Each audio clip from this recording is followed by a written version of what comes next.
What's up, guys? Welcome into Packers Total Access. My name is Clayton. You can check us out on packernet.com. Find me on Twitter at Packers_access. We are live on Rumble, X, Facebook, and YouTube, here to talk a little Green Bay Packers offseason as we're going to dive into the salary cap situation over on defense, projecting ahead to the 2026 season. And we're also going to talk a little linebacker here early on. I want to give everybody a shout out in the chat. Appreciate y'all jumping in here and making us a part of your evening. And if you would go vote real quick over on YouTube, you're already here in YouTube, or you can vote on X. We've got a poll question up for tonight's show that's going to kind of lead off with the topic. And then hopefully by the time we get through with this first topic, we'll get an idea of how everyone feels. The poll question is, which linebacker would you rather play the 4-3 alongside Quay Walker and Edgerrin Cooper? So let's just assume both of those guys are healthy week one. And in your nickel 4-2-5, it's going to be Quay Walker and Edgerrin Cooper. When you go to your base 4-3, which should probably be somewhere around 25 to 30% of the snaps, which stack backer would you like to play alongside them? Would you rather have Isaiah McDuffie, Isaiah Simmons, Colin Oliver, or Tyron Hopper? Again, that is up on X. If you're here on X, just go to my Twitter account. It should be right there at the top where we just tweeted it out. And then you can also find that right here on YouTube. We got a lot of votes already coming in. Appreciate everybody contributing to that. I just want to kind of get a feel for how the fans feel about, that linebacker position. And one person we did leave off was Christian Welch. They only give you 4 options on YouTube and Twitter. So the reason I left Christian Welch off, Goody cut him last year, right? I have a hard time believing they picked him back up. I have a hard time believing that he's just all of a sudden going to soar to the number 3 linebacker. You know what I mean? So that's not a knock against Christian Welch. You guys know I was leading the charge in his fan club last year. And when they cut him, I was as surprised as anyone. I thought he had a really good preseason, did everything he needed to do to potentially make the roster. But again, that's why we left him off. And if you think it should be him, just comment that, and we'll just kind of go with it like that. So let's jump into the first topic here. This was a question on YouTube. I thought it was awesome. This came in from Mr. Jass, first name Hugh. You guys can put it together there. He said, Clay, when there's motion from a tight end to the other side of the line, does that change the weak side and strong side backers are? I think he's saying, does that change who the weak side and strong side backers are? Or do the backers usually switch sides when that happens? This is how I would answer that question, Mr. Jass, a.k.a. Hugh. So it depends on a multitude of things. It depends on what's the specific play call for that play there defensively. What is the play call? Is it man coverage? Is it cover one hole? Is it cover 2 man? Right? All those things come into play. If it's like 2 man under or not. It could be, a cover 1 mock fire. It could be a cover 1 will fire. In that case, it doesn't matter if that guy motions over. They most likely will still blitz the guy that was originally designed to blitz. However, there might be something on that occasion that they don't like the way the run fit shakes out in that regard. So they'll just go ahead and flip it and say, okay, once he motions over, you may see him, the mock backer. Like if it's a strong right look and the mock is on the right, from the offense's perspective, then they may motion over and you see the mock point to the will and he's letting the will know, hey, you pick him up, I'll fire now. We have seen that happen before. If it's a zone call, right? If it's a zone call, it may stay the same, right? And what I mean by that is, if both inside linebackers, let's assume it's a nickel 4-2-5, and they're both just going to play what we call a hook curl, just kind of a mid zone underneath, right? If that's their play call, it's not going to change anything. So there's no reason for that guy to follow him, right? Because it's not man coverage. Just, hey, let's just stick to our zones here. Now, when you talk about schematically, you may go into a week of preparation and you'll be playing someone like, say, the San Francisco 49ers, and they've got obviously arguably one of the best tight ends in the history of the game in George Kittle. You may have went in that week and game plan for George Kittle and the 49ers and said, you know what? Quay gives us the best shot of covering George Kittle on the specific routes that he runs, right? Or they may think that Edgerrin would give you the best opportunity to be successful in that regard. So If that's the case, then you'll probably will see them switch. Like if he's in a strong right look and he motions over, and the game plan was for Edgerrin Cooper to kind of cover him, even if you're in a zone defense, it might be a Tampa 2 call where the mock, who would be over the tight end in a nickel 4-2-5 look, it would be his responsibility to cover the seam, that deep mid to seam essentially. So if that's the case, then you may see him flip and him follow him over, right? If it's an underneath hook curl, I doubt they would. Now, if you see them running a lot of combination routes to where that tight end is running an out route, it might be something where they just stay in the same exact spot because they know, look, they're going to pepper us with a lot of 10, 12, 14-yard out routes with George Kittle. We know we're just going to pass that off. So we're not as worried about that. So there may be something specifically in the game plan that would suggest, hey, only in these 2 or 3 scenarios will you guys actually switch. Also, and this is why it's a long-winded answer, you may have some defensive coordinators that like both stack backers and just say, hey, you guys sift that out, meaning you make the decision. So now that's where communication comes in handy, right? So that's how I would answer that question. Again, it's not as cut and dry as, hey, if a tight end motion's over, who's going to continue to play mock, who's going to continue to play will. It depends on the specific play call first and foremost. And then there's probably some specific game planning schematically throughout the week, depending on your opponent. If it's a team that's got a tight end that's not what we refer to as a Tuesday player, and what I mean by that, that's something I didn't make up. That was coined by Bill Belichick, and I'm sure it came from Bill Walsh and on down the tree. But a Tuesday player is someone that the coaching staff has to plan for, and they'll waste most of their Tuesday putting a game plan together to stop that specific player, whether it's on offense or defense. Let me give you an example. On offense, let's say George Kittle is that Tuesday player. Then you may design, specific play calls and adjustments to make sure you're taking away his 2, 3, maybe 4 routes that he runs the most, first and foremost, and maybe the top 2 that he's most effective at, right? That's a Tuesday player. You're specifically game planning to stop that one guy. Doesn't mean you're not keyed in on other aspects, but that's the main focal point. Now, you can have a Tuesday player on defense. It might be an edge defender that you go, hey, like Rashawn Gary, this is what Greg Cosell says about Rashawn Gary. You watch Rashawn Gary's film, and you could tell how valuable he is when you see how much attention he garners in terms of chips and double teams and things like that. Mostly chips, not double teams, because we'll line him up in a wide 7 or a wide 9, and it's impossible for the guard to double team Gary on the outside. So that's why you typically have a tight end lined up over there to chip, blast them back into the tackle, or have a running back help chip before they might leak out of the backfield as well. So that's what you refer to as a Tuesday player on defense, So just a number of different ways that you can answer that question. That's how I would answer it. Is there's a lot of factors that come into play. So if you don't have a Tuesday player, then you might just completely disregard it and say, you know what, even when we're in man coverage, when that tight end motion's over, if it's a tight end that we would consider backup quality or bottom third of the league quality, you go, okay, we're not worried about it. Then what you probably have is the mock, just pass him off to the wheel. But it's another, again, it's a long-winded answer, but depends on what hash they're on too. If they're on the left hash, so the boundary side is to the offense's left, and they motion the tight end over there, they may feel more comfortable putting the wheel over there on him and letting the mock cheat up on the line of scrimmage to help solidify the run gap feel, right?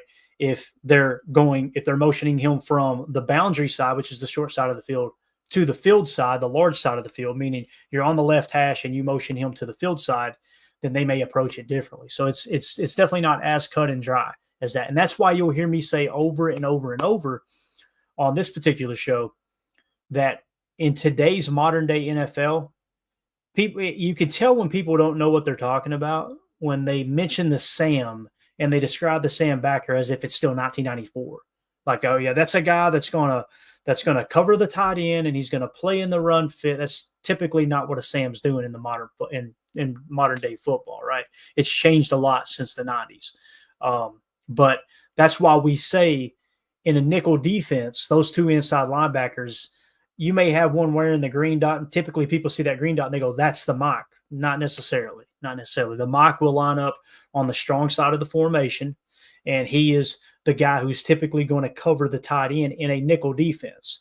in the 90s, the Sam would have to be versatile enough to cover the tight end. But in today's modern football, they will cheat the mock over him. And it doesn't mean the Sam won't cover him at all times, but that's typically how that'll go as well. So hopefully that answers your question, Mr. Jazz.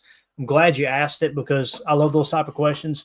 And again, in the nickel 4-2-5, the mock and the wheel are very, very interchangeable in today's football. That's why when you look at Edgerrin Cooper and you look at Quay Walker, they kind of look like hybrids of each other, right? Like, or not hybrids, but like clones of each other. They're both very physical. They're taller in stature. They've got all the athletic traits, right? You look at those two guys, and then you look at, like, say, an Isaiah McDuffie or Tyron Hopper or someone like that, and you could tell they're just built a little different. That's why I feel like when you're building a roster, you got your mock types, and I feel like both Edgerrin Cooper and Quay Walker fit that mock build. And then you got your wheel types and your Sam types, and those are like your Tyron Hoppers, your thumpers, right? Your Tyron Hopper, your Isaiah McDuffie, folks like that. Now, Isaiah Simmons is very interesting because I feel like he would fit a little more of the mold of Quay and Edgerrin Cooper, just being that athletic freak. And it seems like he's a little taller. Somebody help me out in the chat. How tall is Isaiah Simmons? So I don't have to Google it and give you guys dead air. I would love to know how tall he is because I feel like he's probably a little bit taller than most linebackers in terms of stack backers in the 4-3. That makes sense. So 6'4", bing. There. Thank you, Daryl. Bates got it too there. Correct me if I'm wrong, guys, but that's almost identical. I know Quay's 6'4", but I think Edgerrin Cooper's 6'4" as well. He might be 6'3", but anyone who's over that 6'1" mark, when you get to 6'2", those are kind of fit to be mock backers that we know are interchangeable in the nickel 4-2-5. So there you go. Appreciate you guys looking that up for me. Thank you so much, and thank you to Mr. Jass for that question. Let's get back to the poll question real quick. I'm going to pull up here on the screen how X seen this poll question that we asked at the start of the show, and we'll hit refresh. I think we've already got looks like we already, well, all right, here we go. I'm sure we got some protests going on the old Twitterverse here. So let me scroll down and get back to the poll question that we did tweet out and try to get it on the screen for you guys and gals. Here we go. I don't know about you guys, but I'm about tired of seeing the news feed today where it's just everybody being divisive. It gets annoying. All right. Which linebacker would you rather play in the 4-3 alongside Quay Walker and Edgerrin Cooper? Isaiah Simmons. And granted, there's only 46 votes on X so far. We just now tweeted it out less than an hour ago, actually about 15 minutes ago. Isaiah Simmons, 63% of the votes. It just shifted to 60% as we're getting real-time feedback here. Isaiah McDuffie is second at 22%. Tyron Hopper is third at 16%. And then bringing up the rear there is Colin Oliver at only 2%. So it seems like the majority of the fan base on Twitter, granted, small sample size, only 50 votes, thinks it's going to be Isaiah Simmons, or they would prefer it be Isaiah Simmons. I'm sure it's not a prediction on their part. And then when we go over to the YouTube stream, 59% say Isaiah Simmons. It just jumped back up to 61% says Isaiah Simmons. Tyron Hopper is 27%. Colin Oliver is 9%. Isaiah McDuffie is 3%.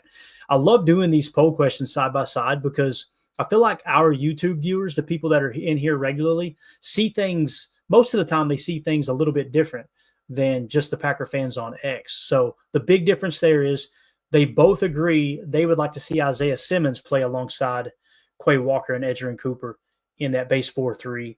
However, the difference between the two is on YouTube, everybody wants Tyron Hopper second most, as where on X they want Isaiah McDuffie second most. So there you go. I like to do those exercises just to kind of get an idea of where the fan base is with questions like that, and just kind of see how everything kind of shakes out. So there you go. All right, let's jump into some salary cap talk. You guys know last night we talked salary cap on the offensive side of the ball. Tonight, we're going to key in on defense. And again, the whole point of this exercise, we do these in the offseason to kind of give ourselves an idea and give us a jump start on exactly what the Packers' plan may be going into next offseason. And again, that starts with this coming up training camp. Which players are you going to extend? Like last night, we came to pretty much the conclusion that, look, we would love to have Malik Willis back, But if it's over $5 to $8 million, he's probably going to be walking in free agency, right? We talked about wide receiver. I think the majority of people, if he proves he's healthy, want Christian Watson to get extended to some extent. It might be a 1 year, kind of bridge contract to make sure he can hold up healthy. It may be some folks like me that I think at the right price, if he proves he's healthy at the end of this year, and let's go ahead and give him like a 3-year extension. That was a player that came up over Romeo Doubs and over a couple other players like McCole Hardman. Tight end position, we're pretty snug there in terms of starters. Offensive line was interesting. We came up with, obviously, we want to re-sign Zach Tom. There's a good chance that you just let Quay Walker walk, no pun intended, into free agency, or at least test it out. If there's no market there, then great. You get him back. You make him the best offer and get him an awesome deal. So just an example of why we do that type of stuff going into the current training camp is to see, all right, which players are we looking to potentially re-sign this training camp or before the year is up in 2025. So on the defensive side of the ball, let's start with the defensive line position. I apologize to the chat. I wish I could be a little more engaged with you guys tonight. You know how it is when I'm solo. I don't want any dead air for the folks that are on the podcast. I'm trying to check out the chat in real time, but thank y'all so much for interacting with each other in there and contributing to the poll question. If y'all would hit that like button for us. And if you're new here, sub to the channel. We go live daily for the most part. That's our goal. So even in the offseason, we're going live to give you guys Packers content 365 days a year as best we can. Some cases twice a day we'll go live. So if you like daily Packers content, if you're sick of people now immediately shifting focus to the Milwaukee Brewers and in somehow, some way trying to make that exciting sports talk, you guys know I'm a baseball guy, but man, I just can't handle sports talk geared around baseball. It's just, it's tough on me. So if you're getting tired of that type of stuff, understand we're going to talk football here. We're going to talk Packers. We're not professionals. We're not media members. We're not coaches or anything like that. Obviously, we're what you guys are. We're fans, right? This is for the fans, by the fans. So we appreciate y'all tuning in and hanging out with us. Defensive line. Here's what I want to key in on, same as the offense. Notice this 2026 column, okay? That's what we really, really want to key in on. As a matter of fact, I may try to zoom it in a little bit, make it a little bit easier to see. So Kenny Clark is the big elephant in the room, right? This year's cap hit is only $20.3 million. But look in 2026, it's going to jump to $31.3 million. And then in 2027, it drops back down to $27.1 million. Now, when we look at his cap hit, right, and in terms of his exact contract, next year, they're showing a potential out after this year. And the reason being is in 2026, when you see this cap number inflate to $31.3 million, yes, that's his cap hit. But the dead cap attached is only $17 million. So for quick math here, let me break out my handy dandy calculator without too much dead time. If you guys can't tell, I hate dead time on a podcast, man. I try to do my best to keep it rolling. You're going to free up roughly $14 million if you just cut him out right next year. So that's why there's a potential out immediately following the 2025 season. So you see that 31.3 and go, oh crap, we're in trouble. And here's the thing. It doesn't mean we're going to cut him outright. It could be a restructure. We've seen that. You get him to lower the overall number and you give him a little bit more guaranteed, write him a signing bonus check. You can spread that over the duration of the contract, kick it on over to 2027 if you find yourself in trouble. We've talked about the salary cap. It'll come into focus as we get closer to the 2026 season. But right now, after the draft class is accounted for, since we absorbed Jair Alexander's $17 million dead cap penalty this year, it's looking like next year, I feel really comfortable after the draft class saying we're going to be sitting at about $40 million in cap space, okay? And some people see that and go, oh, we're rich. No. That's not a whole lot of money. It's enough to make a move or two, don't get me wrong. But when you're looking to extend players we know how much Brian Gutekunst loves his own free agents, you probably, you could probably land one, maybe two free agents, kind of like you did this year, if you find yourself needing that. Here's the other thing. We could be looking at the end of the year with great news and going, man, look, we had a great year. We made it to the Super Bowl, or maybe we make it to the NFC Championship, or who knows, maybe we win the whole damn thing. If that happens, then you're probably going to look up and go, okay, Where do we need to trim some fat off the roster, free up a little more cap space? Who do we want to extend? Let's don't go spend a bunch of money in free agency. Let's run this thing back with a new draft class and expect these guys to mature at another level. That's how dynasties are built. So, again, with Kenny, I think there's a decent chance he'll be back next year. I just don't think it'll be at 31.3. Praise sweet baby Jesus, right? Because that cap number is just, whoo. Now, he may come out this year without the toe injury that he dealt with all the way back to week 1. He played with it all year long. We've seen some design touch spies from him, engaging into double teams, playing him in the one tech and the nickel 4-2-5 to force them to double team him, and them not knowing that he couldn't even drive off of that foot with the pass rush. I think that's brilliant by half, if indeed that is what happened. When you put all the puzzle pieces together, it feels like that's what happened to me. Because you guys remember on Chalk Talk this year, we sat around here going, yeah, Kenny's playing a touch spy there. I can't give him a negative mark for playing a touch spy. And if you guys are wondering what a touch spy is, he didn't do it 100% of the time. There was a lot of snaps where when he lines up in the one tech in the nickel 4-2-5, which means he's between the guard and the center, they're going to go 97's a Tuesday player. That's typically how offenses have looked at him in the past. He is definitely our best interior defensive lineman when he's healthy. So what they'll do is they'll trigger a double team between the guard and the center. With a touch spy, what he's going to do is engage with that double team, touch, and then he's just going to kind of slap fight and hold his ground and keep his eyes on the quarterback. And if they run the ball, his total focus is going to be a punch and drift. And what I mean by that is he's going to punch the offensive lineman or the double team, see where the running back's going, and just drift into that lane and try to make the tackle, as opposed to just pinning his ear back and going after the quarterback. So, again, this is not making excuses for Kenny. I've been very vocal. I didn't think they should have extended him. But after hearing, like with the season he had statistically last year, you go, yeah, we were right. Sucks to be right in that situation, right? But then when you find out about the injury, you go, that makes sense with all the touch spine last year. So Devontae Wyatt will be under contract next year, $12.9 million for the fifth-year option there that the Green Bay Packers picked up on Devontae Wyatt. So he is under contract. Kobe Wooden's under contract. Carl Brooks, Baron Sorrell, Nesta Jade Silvera, whoever the hell that is, he's a restricted free agent. You got Colin Oliver is listed as a defensive end. Now, keep in mind, they've got the defensive ends listed here as well, and you got to kind of filter through this a little bit, okay? When we're looking at defensive line, they've still got Rashawn Gary as a linebacker on here, okay? So we're going to have to work through this ourselves and determine who is an edge position player, who is an interior defensive lineman position player, okay? So Kenny Clark, Devontae Wyatt, Kobe Wooden, Carl Brooks, Nesta Jade Silvera, Warren Brinson, Nazir Stackhouse, Keith Randolph Jr., James Nestor, Deslin Alexander, they are all interior defensive linemen, even though some of them are listed as defensive end because they may be looking to play them at like a 4-eye look, right? A 4-eye to a 3 tech.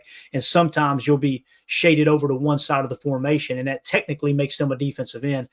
I love Spot Track, but there's so many websites that are so out of date with not updating to edge, interior, and stack backer. So we'll filter through that. So again, when you look at the contracts coming due next year, the interior defensive line have nobody coming due. When I mean next year, I mean at the end of this year, right? It's set to be free agents. So you're probably looking at getting a deal done for our boy Devontae Wyatt to extend him beyond this year, okay?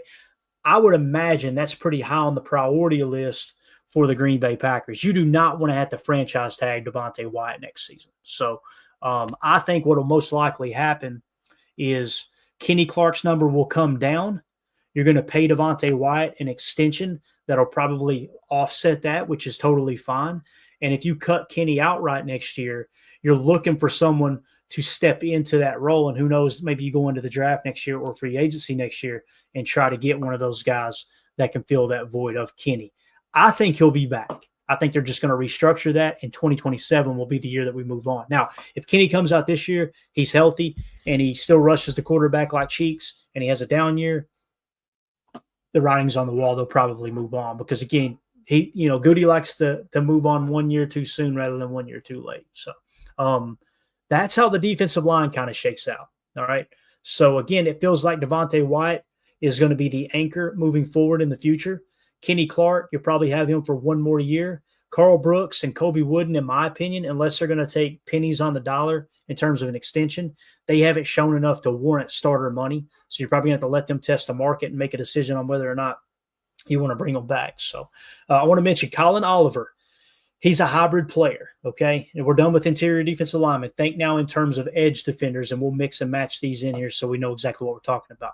Barron Sorrell and Colin Oliver will most likely be edge defenders, although Colin Oliver is a hybrid backer, so he can play stack backer as well. So keep that in mind right there.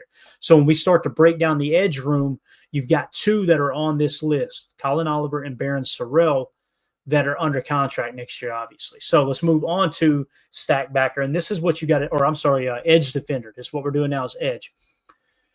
See how they've got outside linebacker still listed as if we're running a 34 defense. So you got to ignore that. We're just going to just change that OLB to edge other than Isaiah McDuffie, who we know is a true stack backer. All right. And it's going to get a little bit tricky, but I think we can accomplish it here. So coming back next year, Rashawn Gary at $28 million cap hit.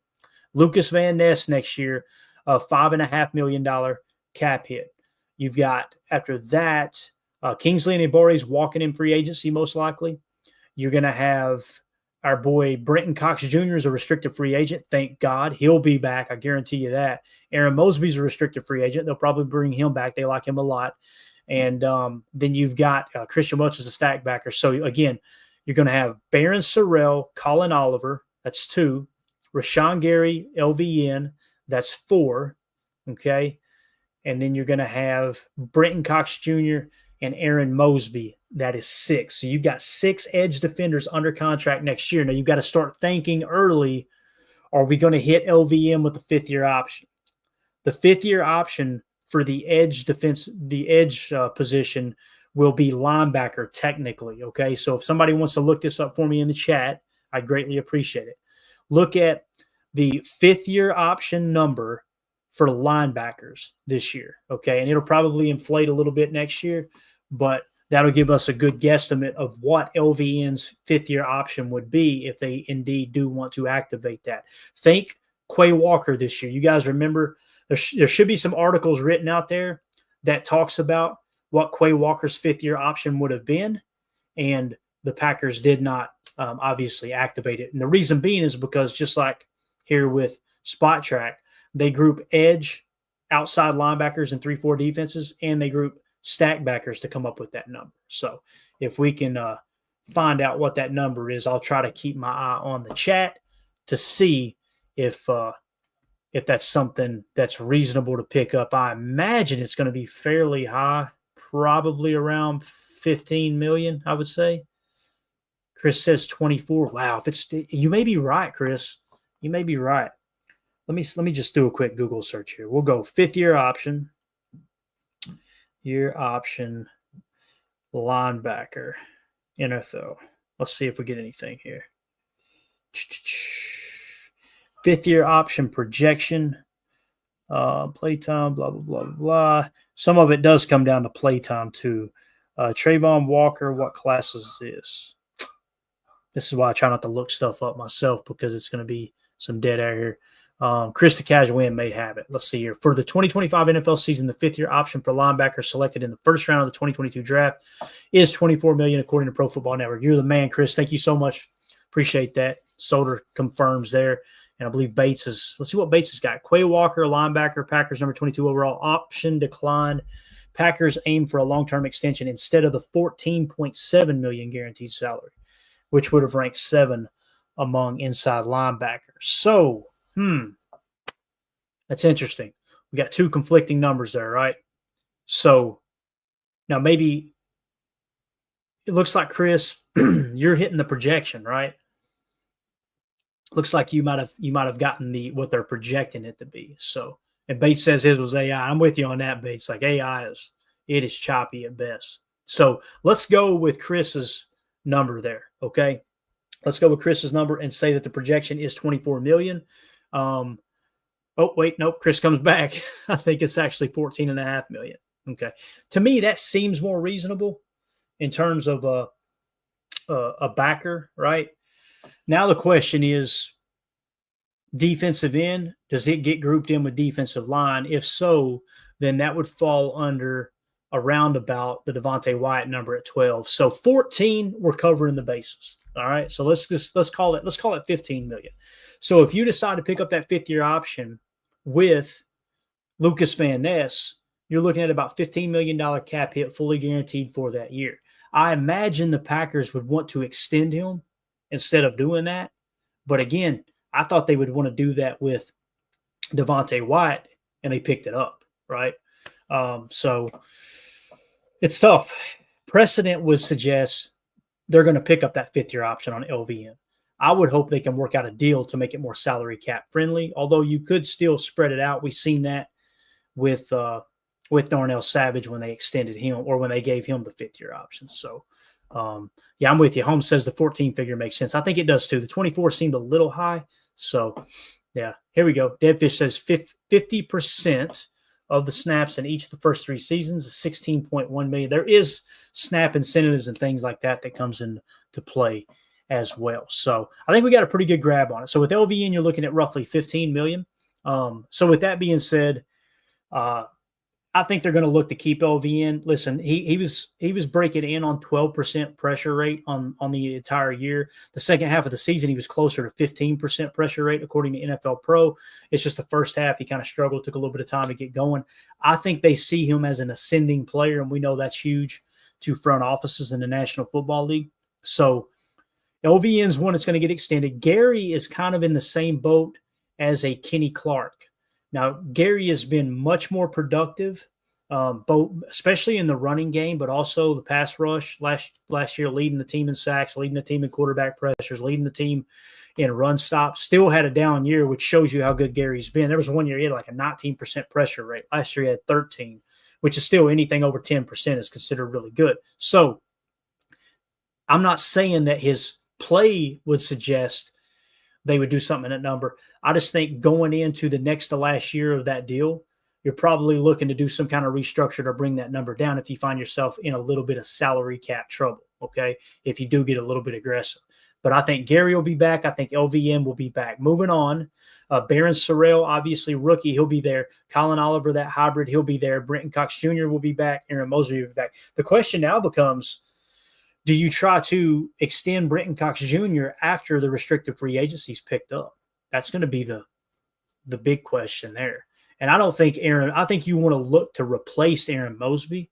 I don't think he's been near as effective as Brenton Cox Jr. personally. So that's how the edge room looks. Let me hit the super chat real quick, and then we'll get into the secondary, which they've got grouped together. Me no like you that, Jan. Super chat from Dan. I'm not going to disrespect the last name of me being a dumb redneck, not being able to read it correctly, sir, but thank you for hanging out. He says, hello from Sweden. Oh, it's awesome. We could put it on the banner. Let me make a note, and we'll do it after the show, that we've got a listener from Sweden now, man. We got people from all over the world. It's absolutely awesome. He says, thanks for the content. Your pod is always the first choice every morning when I bike to work. Go Pack, go. Dan, thank you so much for the kind words, man. And that is a very, very kind, very generous donation there. We really, really appreciate that. And again, it's awesome that never would have thought we'd be in and I'm going to sound like a boomer here. I'm going to sound like an old man, but remember when I used to listen to sports talk radio when I was in my car on AM radio, right? I remember had a little handheld headset I would wear to work when I worked for the Postal Service. The early 2000s, had to constantly change out the AA batteries in that sucker just to be able to hear sports talk. And now it's literally, we go live and instantly someone in Sweden is being able to listen on YouTube or wherever. It's just absolutely awesome. So, Dan, thank you so much, buddy. You didn't have to do that, but we greatly, greatly appreciate the donation there, sir. All right. DB is going to be interesting because we got to filter this thing down. Now, they do have it separated somewhat for us, listing the cornerback, so it'll be a little bit easier than the edge and stack backer. Well, we didn't get the stack backer, did we? We had to go back to stack backer. What am I doing? Stack backer, Quay Walker going to be an unrestricted free agent. All right. Adrian Cooper will be back, so that's 1, right? Isaiah McDuffie is 2. Tyron Hopper is 3. Isaiah Simmons is an unrestricted free agent. He'll probably walk in free agency, at least test the market, right? Christian Welch is an undrafted free agent. And you got Jamon Johnson or Jamin Johnson, however you say it. Now, we still got him under contract, but I don't think anybody's expecting him to light the world on fire. So you only got 3 backers coming back. Quay Walker, they declined the 5th-year option. And this is where it gets a little tricky. I want to get your all's take in the chat here. Let us know what you think. We declined his 5th-year option, but the Packers were very vocal saying, we definitely want to bring him back. So they want to try to get a contract done. Many people seen it like, yeah, they definitely want to bring him back. And I think there is some interest there for the right price. Why would there not be? But what really makes me a little bit, you guys remember what they said about Josh Myers last year? He's playing the best ball of his career. I was just like, oh, they're going to re-sign him, right? And it's almost like when the team is extremely vocal about something, it's almost like they're trying to send a smokescreen, So, again, if I had to put money on it, I would think they're going to bring Quay Walker back and try to extend him because they think they really like him. But when I heard that, I'm like, boy, I got burned last year thinking they were going to do it with Josh Myers. You guys know I was no shot at Josh Myers. I was happy that they moved on there. I feel like he's really underperformed throughout his entire career in Green Bay. But just something to kind of keep an eye on. So let's say they do bring Quay Walker back. Your linebacker room's set again.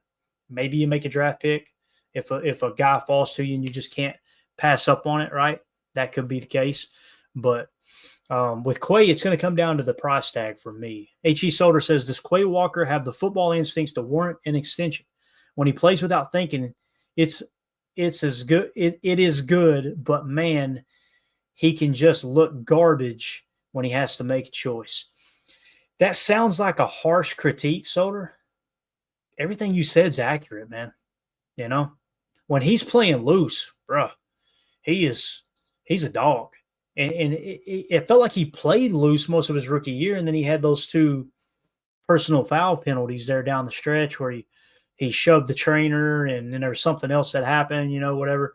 And from that point forward, it's like he started to try to temper himself down a little bit, like, okay, I gotta calm down a bit, and he hasn't been the same player. Now, last year, he started to cut the corner a little bit. I agree with you that it's all about instincts. Like, when he arrives to the football, he tackles well. The problem is he's missing that first step or that first half a step. Like you said, it's like the FBI isn't there.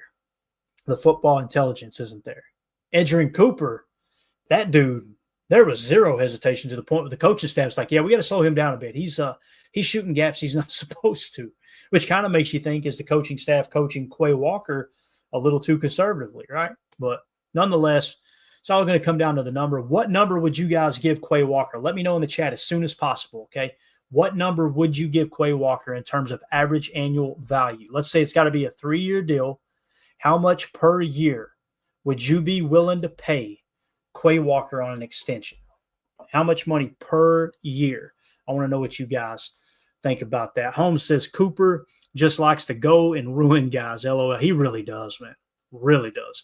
He's just – some people are just ballers.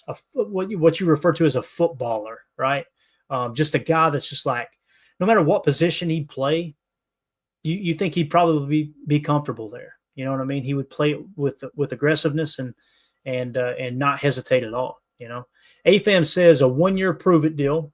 Solder says $12 million. Very interesting, Solder. Very interesting. That's close to that 5th-year option, right? That 5th-year option number, what was it? 14 million. So AFAM says $4 million. Big difference there between Solder and AFAM. Vahan says 12. Okay. Bungie Cheddar Bug, cool name, 10 to 12. Clint the Armchair Quarterback says $11.5 million. Holmes says $10 million per for 3 years, 12 guarantee. I like it, Holmes. That way it turns into a 2-year, $12 million deal. You could get out of it, right? If need be. You can get all the guaranteed money out of the way and then cut bait if it's not working out, right? Daryl says $5.5 million. So the majority of the folks in here are saying over $10 million, right? I think the number I would like to see that I would cap it at would probably be about $8 million. That's the number I'm thinking of. And I haven't put a whole lot of thought into it. Just that's the number that comes to mind for me, probably somewhere around 8. And it is between those two numbers that everybody was saying. So we'll keep an eye on that. Again, Quay Walker is one of those dudes probably looking at getting a contract extension this year. So, yeah, we'll see how it goes. All right, moving on to the secondary. Let's start with cornerback, okay? Let's rattle them off here. Keyshawn Nixon is under contract through 2026 for one more year, all right? So there's one. Nate Hobbs is 2. Javon Bullard is 3. Now, they've got him listed as a safety, but we know he plays nickel for the most part. Carrington Valentine is 4, all right? And then you've got Bo Melton is listed as a corner officially. Now, I'm not going to consider that as him as a corner yet. They got him as a restricted free agent, but nonetheless. Gregory Jr., restricted free agent. Isaiah Dunn, restricted free agent. Then you've got next at the cornerback position, Micah Robinson's listed as a safety. I see him as a corner. That's 5.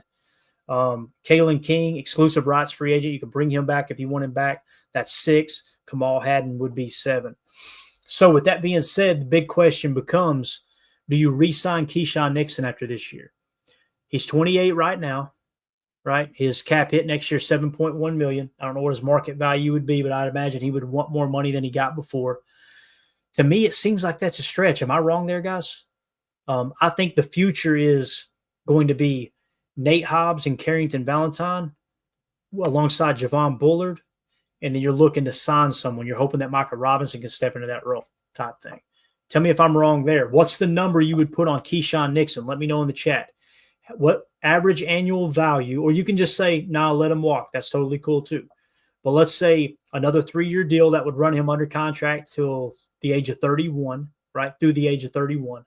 What would be the average annual value that you would pay Keyshawn Nixon if you were to sign him next year? And as you guys are thinking of your number, those are the dudes that's going to be coming up for a contract, right? Carrington Valentine's going to be due too. So, man, that's wild to think about. That Carrington Valentine is going to be going to a contract year next year, so you don't have to really worry about it this camp, obviously. But going into camp next year, you're going to be making a decision. We're going to find out if Carrington can be, I don't want to say a number 1 corner, but remain a number 2 corner on an NFL roster. Because if that's the case, that's going to probably get him somewhere between $8 to $12 million per, I would imagine. Now, if he emerges and continues what he did last year, which I thought he had a phenomenal season, had a better passer rating when targeted than Jair Alexander, gave up 0 touchdowns. Jair gave up 2. His PFF grade, he finished his coverage grade ended up being a 71, I think, after last year at the end of the season. So, yeah, with Carrington, that's very, very interesting. Very interesting. So you got Keyshawn and Carrington under contract next year. Carrington's, if he blows up this year, he's going to get the bag next year. He's going to get paid a pretty good chunk of change. Now back to Keyshawn. Holmes says 10 average per year. Again, 10 guaranteed. Got it. All right. Daryl says $3.5 million per for Keyshawn. I believe Keyshawn will walk in free agency, Daryl, if that was the offer. But I can understand where you're coming from there. I can. I don't think that's – it's not like he's lit the world on fire. He hit a passer rating when targeted in the hundreds last year, and he gave up 5 touchdowns. Now, he played a lot better moving outside. So let's play him outside this year and see if he continues to get better, right? So we'll kind of see how that shakes out. So those are the 2 names you're looking to really, really see about re-signing at the end of next season. But as far as this year, there's nobody there that you're looking at, oh, man, we definitely got to re-sign them. Zane Anderson is a safety. We'll talk safeties here in a second. You're pretty much set at corner. And when I say set, I'm not talking about, hey, the cornerback room is better now that Jair is gone. I'm not saying that at all. I'm just simply saying the guys that you're moving forward with as your starting corners, your top 5, 6, 7 guys on the roster are under contract through next year as well. So there's no immediate, hey, we got to get these guys signed right now. So moving on to safety. You've got, Javon Bullard obviously is a hybrid. Let's start with Xavier McKinney at the top, matter of fact. Xavier McKinney is under contract through 2027. His cap hit next year is $19.1 million. By the way, $17.8 million this year for someone who tied the lead in interceptions for safeties. I think he actually tied the lead or was one behind the leader, Kirby Joseph, in interceptions in the entire league, not just safeties, but the entire league. But 17.8, money well spent. It only jumps to 19.1 next year, guys. How the hell we got Xavier McKinney for that cheap is beyond me. I just think that's an absolute steal of a contract. So next safety on the list. So that's one. Javon Bullard, we talked about him as a nickel. He can play the safety as well. We know he does play safety. He's under contract for 3 more years. So that's 2 you potentially have. Zane Anderson is going to be an unrestricted free agent. Probably let him test the market and then try to bring him back if nobody offers him. I think the best case scenario for us Packer fans is Zane Anderson never sees the field this year because our safety room stays healthy. His number does not get inflated. He goes and tests the market, and you get him for $2.5 million, bringing him back. And now he's a complete pro and understands fully, to the fullest extent, Jeff Hafley's defense and what they're asking him to do in it. That would be awesome to bring him back. But nonetheless, I'm not going to count it because he's not technically under contract next year. Evan Williams is number 3. He's under contract. The next safety is going to be Katano Ladapo. He'll be under contract. Omar Brown will be an exclusive rights free agent. You will get him back. And then you got Jonathan Baldwin listed as a safety here. I'm not going to list Mock as a safety, although he may play safety. Who knows? So you're pretty well set at safety. You do not have to bring Zane Anderson back. Let him test the market. If you get him for pennies on the dollars, that's absolutely awesome, right? So that's how the safety room shakes out. So there's no immediate, okay, we got to get a contract done here. So again, going into this offseason, what it feels like to me is just a quick recap. Cornerback, nothing to worry about, right? Going into this offseason, nothing at all. You're looking at next season, Carrington Valentine. But again, that's not a contract we need to get done right now. So there's nothing to extend there. There's nothing to extend. Corner's good to go. Safety room is good to go. When we looked at Stackbacker, you got Quay Walker. That's the big name. So that's another one we're going to add to the list here of players that we're potentially looking to re-sign at the end of this year or maybe even before the year starts. So Quay Walker makes that list for us. Back to defensive tackle. You got to do something with Kenny's high cap hit in 2026, but he's not going to be a free agent, so it's not something where you go look to extend him. You're looking to bring that cap number down, a little cash over cap, massage the cap, the salary cap a little bit, and make some magic there. Devontae Wyatt, typically what happens with these fifth-year options, sometimes they'll use that to give them a bridge into the new contract extension. What I expect to happen with Devontae Wyatt, I would be very, very, very surprised if they do a contract extension immediately after they did that fifth-year option. But if you get halfway through the season this year and Devontae Wyatt is just lighting the world on fire, you'll go ahead and tack on an extension with that fifth-year option. And typically the way that works is the guaranteed money, $12.9 million is fully guaranteed for that fifth-year option. They'll work that into the guaranteed, the practical guarantee aspect of the contract extension and kind of put themselves in a more advantageous situation in terms of the salary cap. So I think they're going to see what Devontae Wyatt does the first half of the season. And if he's just, okay, this dude took a huge step. He continued off the success he had last year in terms of when he was healthy. He was our best interior pass rusher. I think he was right at 10%, a little less than 10% pressure rate. Kenny Clark was at 6%. I think Carl Brooks was around 6%. So hands down, Devontae Wyatt was the most successful last year. So if he takes that next step, you're looking to extend him, I believe. That's just me personally. So that's one that you're looking to extend possibly, but halfway through the season. Other than that, there's nothing, right?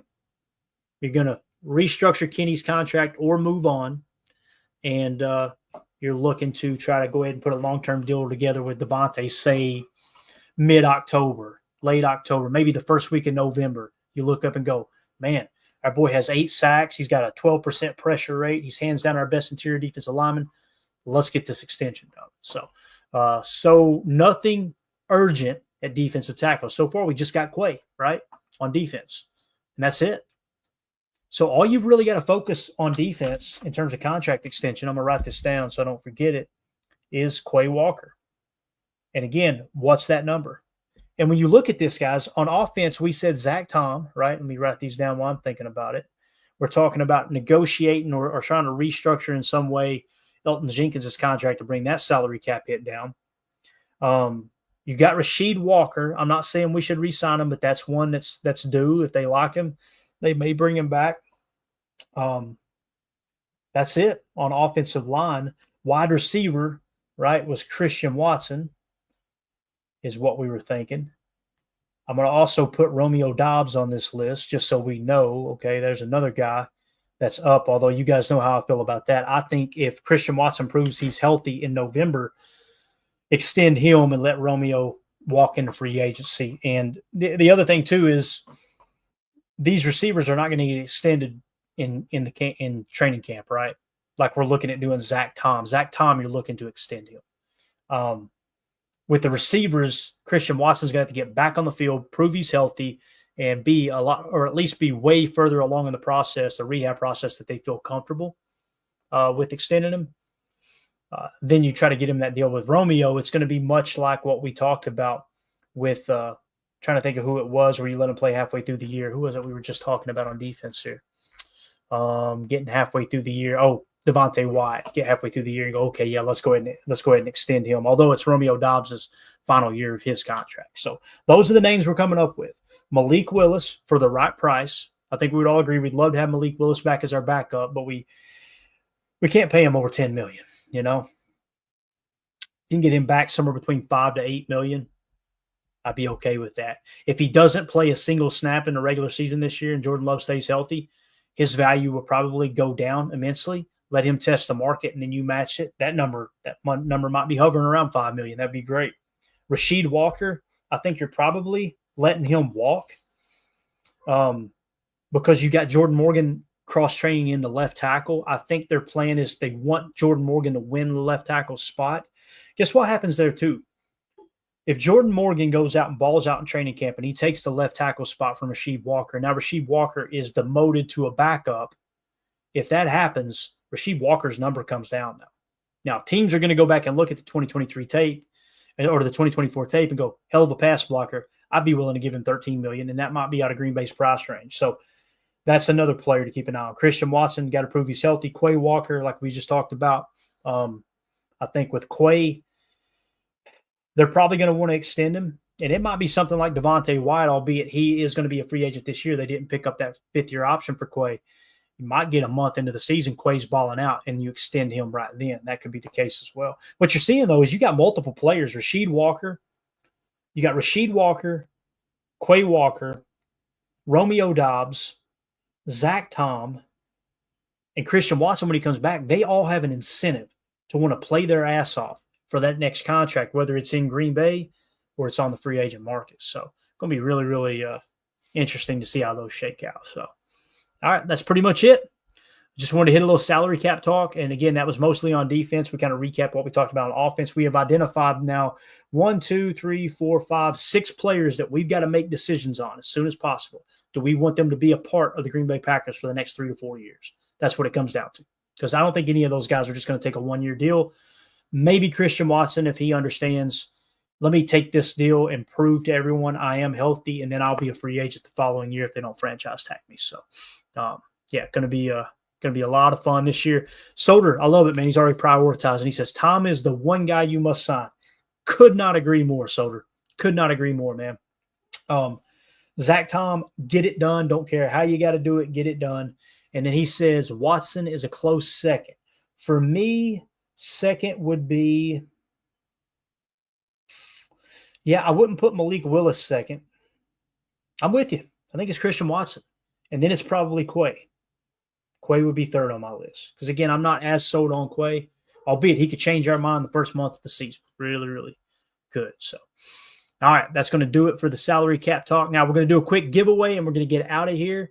As we do this every month. For those who are wondering, what are you talking about giveaway? If you're new here, the best way to support what we do at Packers Total Access is join our Patreon community, okay? And that is by going to www.patreon.com/Packer Fan Total Access, or scan a QR code in the upper right, or click on the link in the video description wherever you're watching this at. All right, if you're listening on the pod, again, it is patreon.com/Packer Fan Total Access, all one word. Okay.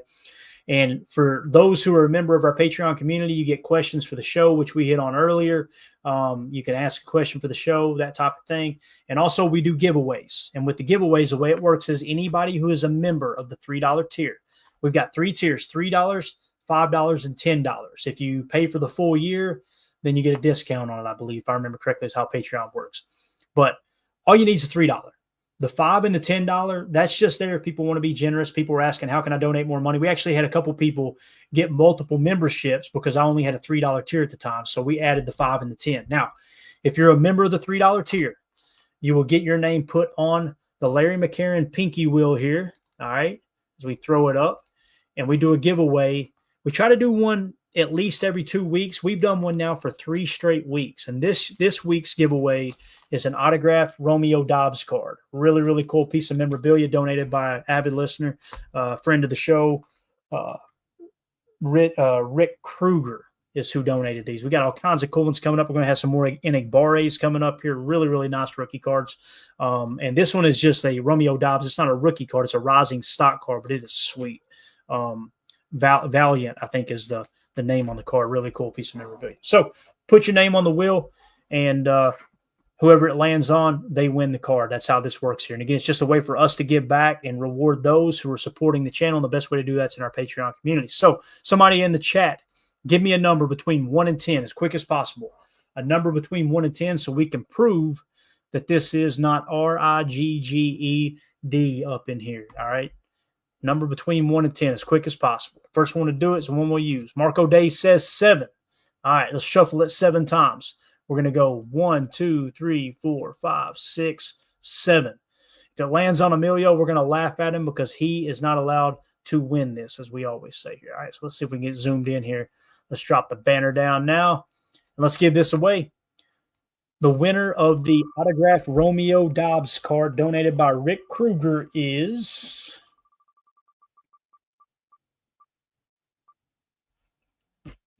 Chris C. Chris C. Congratulations, Chris C. Shoot me a DM in the Patreon group, and we will get your address and mail that out to you. Now, if Chris C is in the clink, we can't get a hold of him. It'll go to the second place winner, who is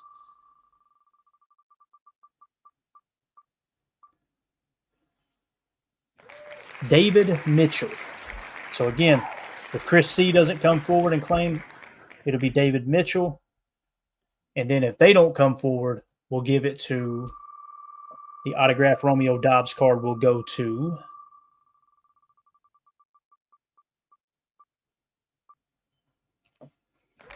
Andrew Matson. So again, the winner's there. The true winner is Chris C. If we don't hear from him, it'll go to David Mitchell. If we don't hear from him, it'll be Andrew Matson. People are going, Clayton, why are you picking 3? Because there was like multiple weeks where people didn't come forward because they just donated to the Patreon because they just wanted to support the show, but they never plug into Patreon. Probably don't even listen to the show anymore. They just wanted to be generous. So that's how that worked. So again, Chris C., congratulations on winning the autographed Romeo Doubs card. So that's it, guys. Oh, he's in the chat. Look at that. What's up, Chris? Good deal, man. I thought that was you, Chris Coleman. Shoot me a DM over on Patreon if you don't care. That way I can confirm it's you. You'd be surprised how many people would try to act like other folks and come in here and try to swoop these giveaways away. Okay, so do that for me if you don't mind, bub. All right. We got a super chat here from the Mac and Cheese podcast. What's up, Mary? Says hi from My Autism Connection. Thank you for the super chat, Mary. You didn't have to do that. We appreciate you hanging out with us. I know the crew's in here pretty much nightly, chilling. We appreciate y'all spending your time with us. Now, I want to give a shout out to the last thing here. We're doing a giveaway if you want to donate to a good cause. This is just a charitable thing. This has nothing to do with our Patreon group at all. This is a jersey that I purchased on my own dime, an autographed Dorsey Levens jersey. Really, really cool piece of memorabilia. Came from Pristine Auctions, certificate of authenticity, everything with it. If you go to my Twitter handle, @Packers_access, pinned on my Twitter page, you'll see a link that says givebutter.com/KRPSJ5, okay? Anyone who donates $5, you'll be entered into the contest one time. So if you donate $50 to that awesome, My Autism Connection, that awesome charitable cause there, then you'll get, if you donate 50, you're going to get 10 entries into that giveaway. That's how that'll work, okay? So in increments of $5. For every $5 you donate, you'll be entered into the hat one time. We're going to do the same thing with the wheel, spin that sucker, and give away an autographed Dorsey Levens jersey. Again, that is My Autism Connection, building hope, community, and independence for autistic adults. We appreciate y'all hanging out in the chat with us tonight and love what y'all are doing over there at Max. So that's it, guys. We're out of here. Appreciate everybody. We'll be back tomorrow, most likely. If I can get it approved by the wife, we'll be back same time, 6:30 p.m. Central Time for some more PTA Live. Hit that like button on the way out. Sub to the channel. Go check out our Patreon group, patreon.com/PackerFan Total Access. As always, let's go out and be the change we want to see in the world. And go Pack. Here we go. We're out. Bye, guys.